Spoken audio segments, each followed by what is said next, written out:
आज की कहानी मेलन थॉमस बेनेडिक्ट, एक ऐसा व्यक्ति जो 1982 1982 में जिसकी टर्मिनल कैंसर से डेथ हो जाती है। आपने नियर डेथ एक्सपीरियंस का नाम सुना होगा। अक्सर जो लोग YouTube पे रिसर्च करते रहते हैं या गूगल पे रिसर्च करते रहते हैं पैरानॉर्मल एक्टिविटीज़ की, तो वो आमतौर पर ये खोज करने की कोशिश करते हैं कि जो हम पढ़ रहे हैं गूगल पे या जो वीडियो हम देख रहे हैं, अगर कोई इंसान अपनी कहानी सुना रहा है तो वो सच्ची घटना है कि नहीं है, इस पे लोग रिसर्च करते हैं। लोग फैक्ट जानना चाहते हैं और पसंद करते हैं। ज़्यादातर लोग जो फिक्शन पसंद नहीं करते, तो उन लोगों के लिए ये कहानी एक पैरानॉर्मल एक्टिविटी, जिसको आप किसी भी हालत में नॉर्मल एक्टिविटी तो नहीं कह सकते। ये कहानी जैसे मैंने आपको बताया मेलन की है। 1982 ये एक ऐसा शख्स था जिसको टर्मिनल ब्रेन कैंसर हो गया था। इसका मेडिक्लेम नहीं हो रखा था कि ये अपना सारा इलाज उस मेडिक्लेम का जो अमाउंट है उससे करवा सके। इसने अपने कुछ टेस्ट वगैरह करवाए डॉक्टर्स के कहने पर, लेकिन जितना इसके पास पैसा जमा था वो सारा खर्च हो गया उन सारे टेस्ट में। अब जो रहता जितना ट्रीटमेंट था इसका, वो इसने एक धर्मशाला, जो कि आप कह सकते हो हॉस्पिस केयर में रह के इसने अपना बाकी का ट्रीटमेंट करवाया। इसके पास बिल्कुल भी पैसे नहीं रह गए थे, और एक लेडी जो इसकी केयर टेकर थी उसका नाम था एन। जिन दिनों इसका इलाज सरकारी फंड से चल रहा था, क्योंकि जैसे मैंने आपको बताया इसकी खुद की जो जमा राशि थी, पूंजी थी, वो खत्म हो चुकी थी, तो उन दिनों ये हॉस्पिस केयर में रहते हुए इसकी एक आदत थी किताबें पढ़ना। ये स्पिरिचुअलिटी के ऊपर, रिलीजन के ऊपर, अलग अलग धर्मों के ऊपर किताबें पढ़ता था। वैसे ये नास्तिक था, ये परमात्मा या खुदा ऐसी किसी होंद में, एग्जिस्टेंस में विश्वास नहीं रखता था, लेकिन ये एक डीप थिंकर था।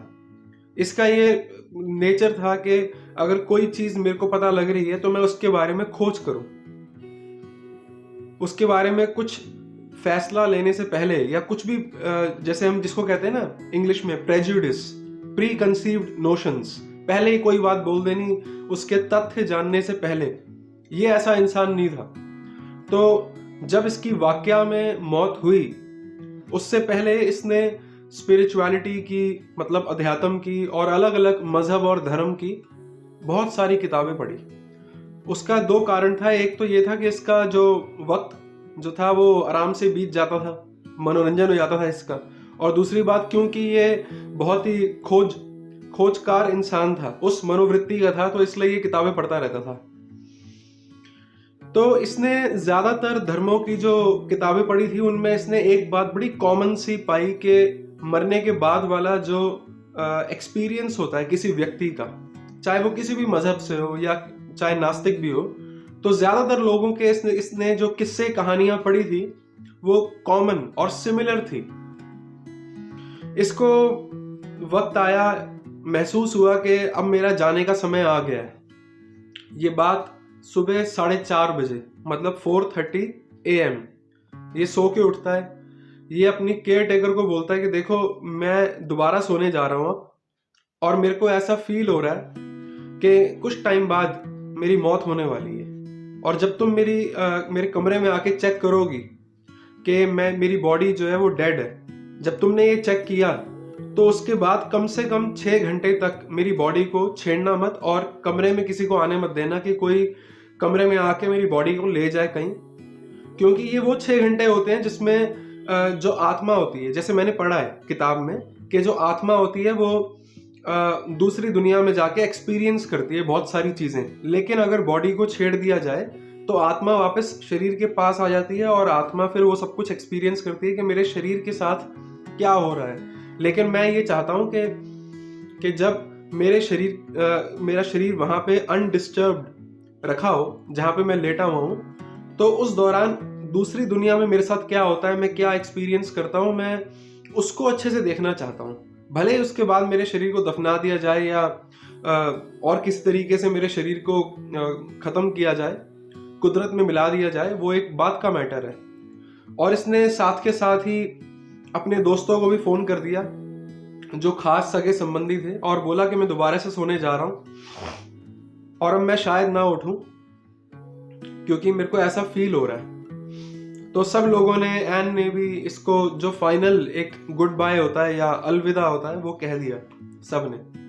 अब जो मेलन था ये सो गया, और उसके बाद जब ये उठा, मतलब इसकी जो चेतनता थी, जब वो जागृत हुई, तो इसने पाया कि मैं अपने शरीर से बाहर हूँ। मतलब मेरा शरीर जो है वो बेड पे लेटा हुआ है और मैं बाहर हूँ। तो इसको समझ में आ गया कि now I am dead and I am out of this body and this is the time I would be experiencing what I have been waiting for.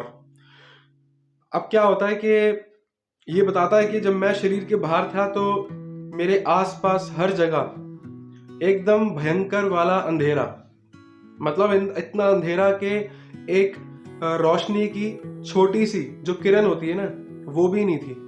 लेकिन कह रहा है कि गजब की बात ये थी कि मेरा जो कमरा था हॉस्पिटल का, और पूरा हॉस्पिटल मेरे को नजर आ रहा था। मतलब मेरे आसपास I was surrounded by extreme darkness, लेकिन मेरे को सब नजर आ रहा था और मैं इस बात से हैरान भी था। वो कहता है कि कुछ सेकंड में मेरे को दूर से एक छोटी सी रोशनी नजर आई। मैं उसकी तरफ मुड़ा और धीरे धीरे करते करते वो रोशनी मेरे सामने एक, मतलब काफी बड़े रूप में, आकार में मेरे सामने प्रकट हो गई, खड़ी हो गई मेरे सामने। तो कह रहा है कि वो रोशनी एक तरीके से बहुत प्यार से, मोहब्बत और इज्जत से मेरे को अपनी तरफ बुला रही थी। ऐसे नहीं बात हो रही थी कि जैसे जुबान से बात होती है, ऐसे बात नहीं हो रही थी, पर वो कुछ ऐसी बात थी जैसे टेलीपैथी होती है। जैसे आप किसी को याद करते हो, वो आपको याद करता है, विचारों के जरिए हम किसी से कनेक्टेड होते हैं, इसे कहते हैं टेलीपैथी। हालांकि साइंटिफिक वर्ल्ड में अभी तक पूरी तरह ये प्रूवन नहीं है, लेकिन आपको समझाने के लिए मेरे को एक शब्द चाहिए था, तो मैंने यहाँ पे शब्द टेलीपैथी लिया। इसने उस रोशनी को विनम्रता सहित उसको ग्रीट किया। उस रोशनी ने थोड़ी सी देर में बहुत सारे आकार ले लिए, जैसे श्री कृष्ण, गुरु नानक साहब, जीसस क्राइस्ट, मतलब दुनिया में जितने भी अवतार, पीर, पैगंबर, कोई भी जो लोग जिनको मानते हैं, पूछते हैं, उस रोशनी ने वो बार बार रूप ले रही थी, चेंज कर रही थी अपने रूप। तो इसको एक बात तो समझ में आई कि अगर ये जो रोशनी है मेरे को अपनी तरफ बुला रही है, अगर मैं उसकी तरफ पूरी तरह चला गया तो ये बात पक्की है कि मैं वापस अपने शरीर में नहीं जा पाऊंगा, और मैं अभी सिर्फ आउट ऑफ द बॉडी जो एक्सपीरियंस है वो लेना चाहता हूं। तो इसको सब कुछ समझ में आ रहा था, इसको अपना शरीर भी नजर आ रहा था, इसको वहां पे सामने वो जो जागृति थी, वो जो एक रोशनी थी सामने, आकार था, वो भी नजर आ रहा था। ये उस रोशनी से टेलीपैथी के जरिए बात करता है और कहता है कि मैं तुम्हारी तरफ एक ही कंडीशन में आऊंगा जब तुम पहले मेरे सारे सवालों का जवाब दोगे। पहली बात तो ये है कि मैं एक बात तो समझ गया हूं कि तुम परमात्मा जैसे ही कुछ हो, और दूसरी बात यह है कि जैसा मैंने पढ़ा था किताबों में, जैसा लोगों ने बताया कि मरने के बाद हमारे को वहां पे नजर आता है कुछ, तुम बिल्कुल वैसे ही हो। अब ये बात ये टेलीपैथी के जरिए हो रही है, दोनों में विचारों में। तो कहता है कि मेरा पहला सवाल ये है तुमसे कि अभी तुमने मेरे सामने इतने सारे रूप और आकार बदल लिए, इसका क्या कारण है? तो वो रोशनी जो है वो जवाब देती है कि मैं कुदरत का ही एक रमा हुआ और कुदरत को बनाने वाला एक रूप हूं, मतलब एक होंद हूं, एग्जिस्टेंस हूं। और जो इस दुनिया में जिस भी फॉर्म में, जिस भी आस्था, भावना या रूप में मेरे को पूजता है या मेरे को याद करता है, मैं उसको बिल्कुल उसी तरीके से जवाब देता हूं या देती हूं। मतलब उस जो वो रोशनी थी वो ना मेल फीमेल कुछ नहीं था, पर आप ऐसे ही समझ लो कि मैं बोल रहा हूं कि देता हूं। तो उसने कहा कि भी मैं जिस रूप में कोई मानता है मैं उसी रूप में उसको जवाब देता हूं, लेकिन हूं मैं वही एक जिसने पूरा ब्रह्मांड या कई ब्रह्मांड बनाए हैं और जो रमा हुआ है उसके अंदर। फिर ये उससे बातें करता है और फिर ऐसे करते करते में बहुत सारे इसके सवालों का जवाब वो रोशनी अपने रूप में, अपने तरीके से देती है, जिसको आप रेवलेशंस भी कह सकते हैं। मतलब इसका हिंदी में सिंपल अर्थ हो गया इल्हाम। मतलब वो चीजें बता देनी एक इंसान को जो इंसान सोच भी नहीं सकता है, उसके लॉजिक या उसका जो दिमाग जहां तक सोचता है उससे बाहर की बात हो। तो बहुत देर तक इन दोनों में बात होती रही। उसने जो वो रोशनी थी उसने बहुत कुछ ब्रह्मांड के बारे में, धरती के बारे में बताया। अब ये जो था मेलन, ये सुन के बहुत हैरान था, क्योंकि एथीस्ट तो ये था, ये पढ़ने वाला भी था, किताबों को पढ़ने वाला, साइंस को पढ़ने वाला, लेकिन ऐसी बातें इसकी आज तक जो समझ थी, समझ की जो लिमिट्स थी उससे बाहर की थी ये बातें। फिर वो रोशनी कहती है कि तुम रुको, मैं तुम्हें अभी और भी कुछ दिखाना चाहती हूँ। एक अलग रेल्म, मतलब एक अलग ही क्षेत्र, एक अलग किंगडम में, दुनिया में मेलन को वो रोशनी पहुंचा देती है। जैसे ही मेलन वहां पहुंचता है, ये अपने सामने क्या देखता है कि एक मंडाला, इंग्लिश में बोले तो मंडाला और हिंदी में बोले तो मंडल, गोल सा मंडल होता है जिसमें हर जगह एक ही किस्म की आकृति ऊपर नीचे दाएं बाएं, मतलब हर दिशा में होती है। तो ये कहता है कि मैंने वो पूरा मंडल देखा अपने इर्द गिर्द, और पूरा जो मंडल था वो समझ लो एक ब्रह्मांड था, और हर जगह सिर्फ आत्माएं थी। जो एक इंसान के अंदर आत्मा या रूह होती है बिल्कुल वही थी, लेकिन फर्क सिर्फ इतना था कि जितनी भी आत्माएं या रूह मैंने उस पूरे मंडला में देखी वो एकदम प्योर फॉर्म था मोहब्बत का, प्यार का।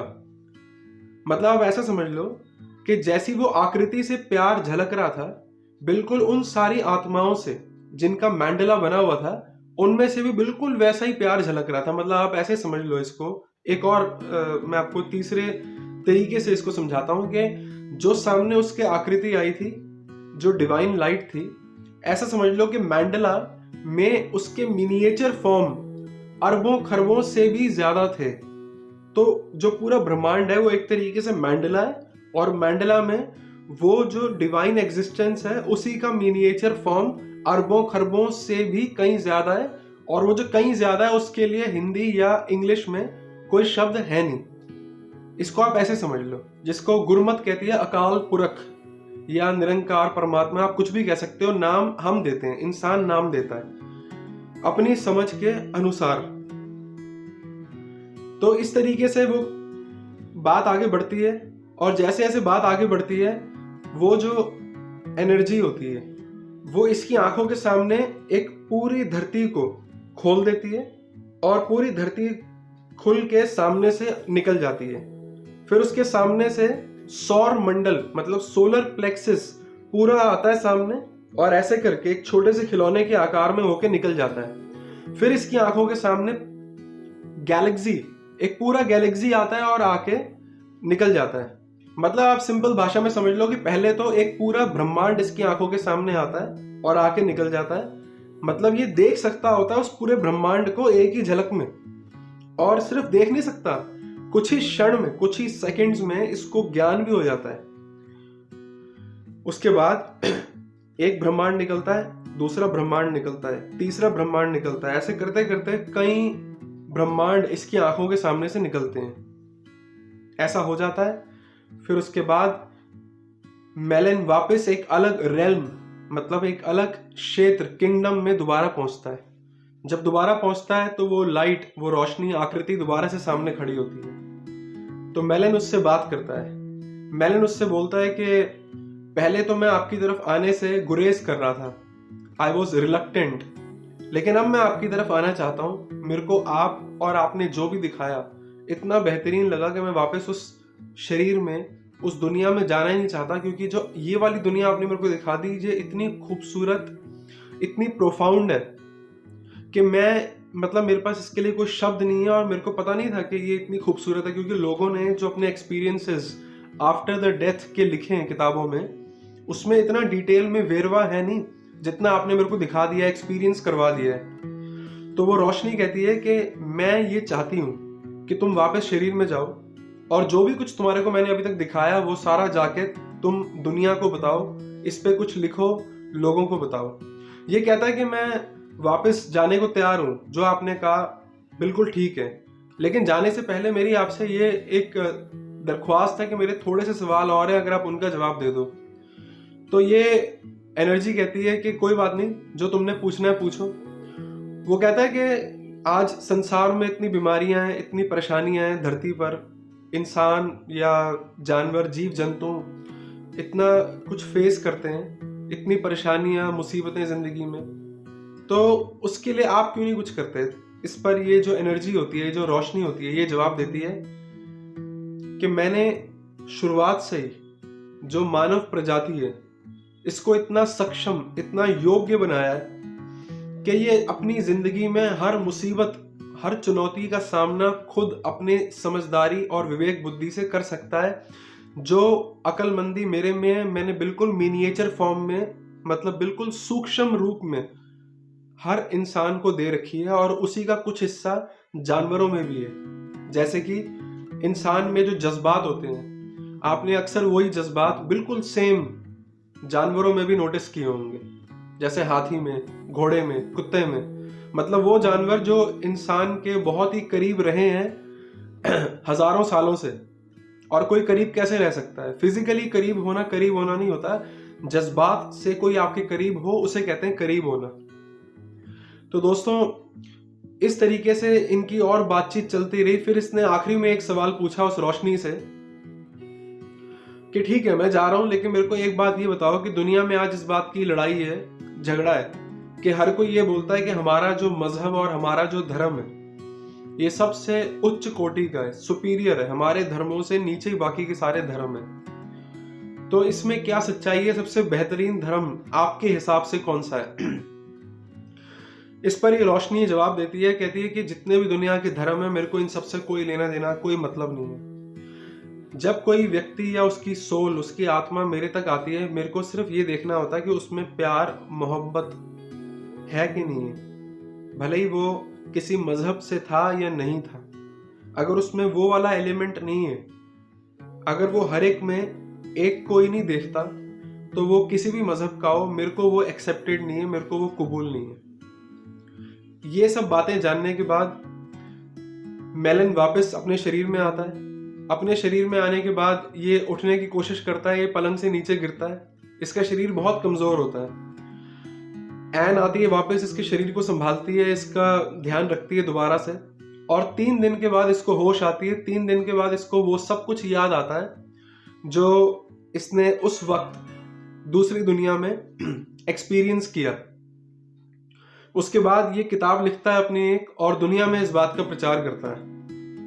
हालांकि मेलन थॉमस बेनेडिक्ट अब नहीं रहे हैं, वो अपना शरीर छोड़ चुके हैं, लेकिन दीपक चोपड़ा जैसे व्यक्ति ने इनको लिखा है कि he is the encyclopedia of near death experience.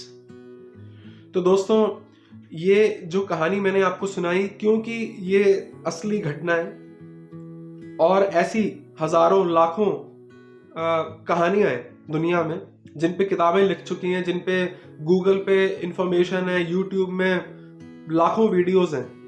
मेरे को ये कहानी अच्छी लगी, मेरा मन हुआ कि मैं आपके साथ ये कहानी शेयर करूं। आपको ये कहानी कैसी लगी मेरे को कमेंट सेक्शन में लिख के जरूर बताना। शुक्रिया।